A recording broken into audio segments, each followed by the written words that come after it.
guys. Had some structure changes yesterday afternoon, once again. So just wanted to share my experience, with my business partner and stuff. If you guys remember, my business partner, we had a video where he was at my place. We're trying to make some fun calls, seeing his strategy. We're trying to use his pitch to call local businesses and stuff. And, but yeah, anyway, so originally, what we were trying to do is grow a third entity, right? Like a third agency business that's different from what I do and separate from his businesses as well, right? So basically, I'm the SEO, he does the selling, and we basically grow that. We're planning to get an office after getting a couple of sales, to like get cold callers coming in every day to call and try to get people interested while we would go out and close them, stuff like that. That was the plan when we were in Thailand and coming back, right? And once we came back, up until now, what kind of ended up happening is that it wasn't working out, right? He brought to my attention that based on what his basically his revenues looking like overall with his businesses and stuff, that they were flatlining, right? He has a very efficient model, right? Like a couple of businesses that's making over $30,000 every single month, right? Fantastic models, right? It's crazy what you can get away with what you can accomplish when you're really good at sales. Because I briefly touched on this before. He has a product that's just like base websites. So what would normally for me be a one-time payment for $500 or $700 for my clients for just a website, he adds value to it and sells it in a way where they're going to be paying anywhere from $200 to $400 recurring every single month for just the website, for maintenance, for hosting it, for backing it up, security. When they send him pictures, he'll upload it, just that. So it's a crazy good model. And basically with that and a few other stuff that he has, that he sells, he has teams, small teams of people who go out there on a weekly basis to sell these things. They were flatlining because he in the last couple, 1 or 2 months, he wasn't really able to be there for his team, because he was trying to sell this high risk product, high risk for the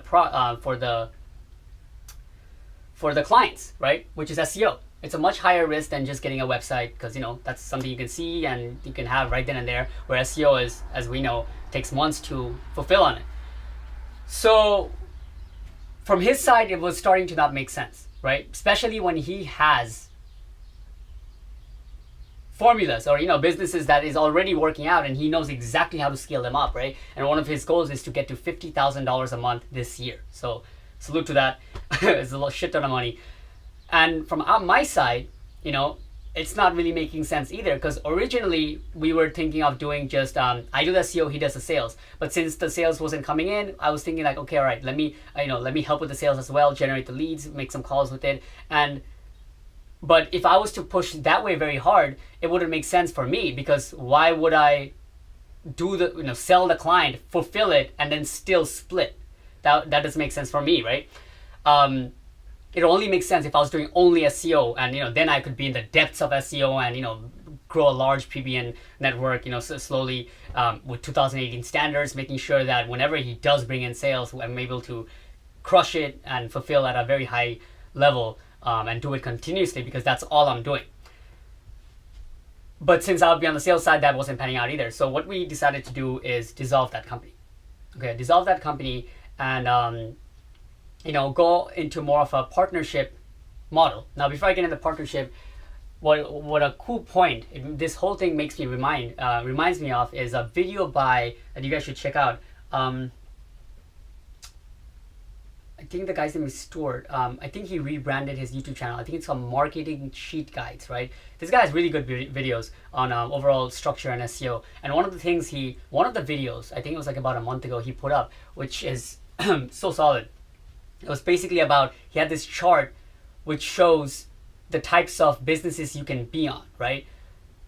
You guys gotta watch it, but basically, me and him are in different modes of business. His one is very it's like, how do you call it? I forgot what the guy calls in the video, but his one is based on a bit of a commodity. If you're selling websites, it's almost all on the sales side, right?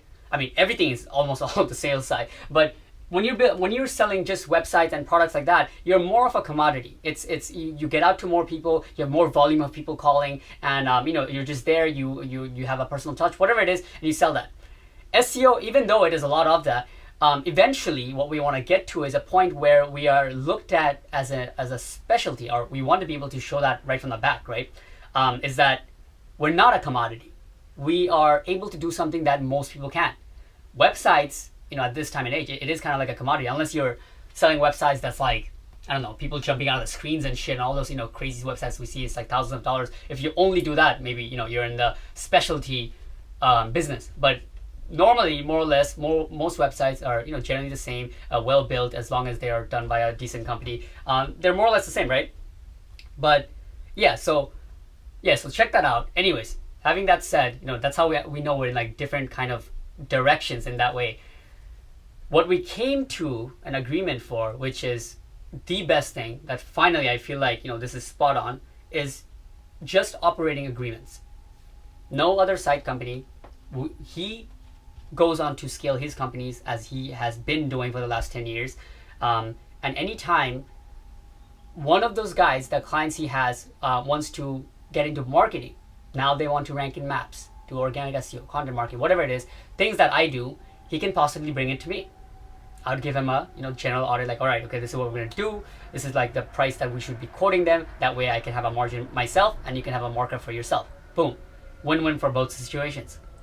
And from my side, as I'm gonna be doing the sales side fully, once again, basically anytime I have a client where they are interested, but they're just not, I'm not being able to, give them, I'm not being able to get them to hear me out, right?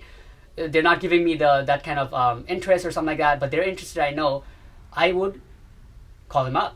Yo, take this. Call this fucker and see what's up. And he's fucking good at that. And actually, one of our clients right now, that's exactly what happened. I've been trying to get in front of them for a long time before, and they weren't giving me that interest. And when I gave it to him, he called them, he got an appointment, we drove out to New Jersey, and that's one of the sales, as you guys know. And we have that client still now. So basically, we understood that, where we excel at in our own things and where we can meet. And basically, when those times would come, we would just have an operating agreement, and then we could just split that sale. So overall, I feel like this is the best way to go.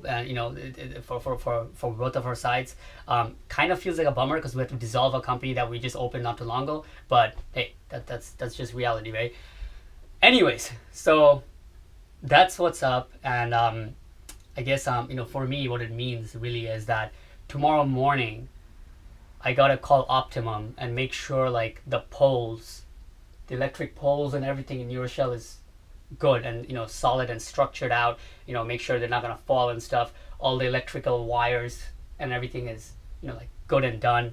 Gotta get out my second phone and make sure it's like polished, all the buttons, and then somebody's gonna make a shit ton more calls from now.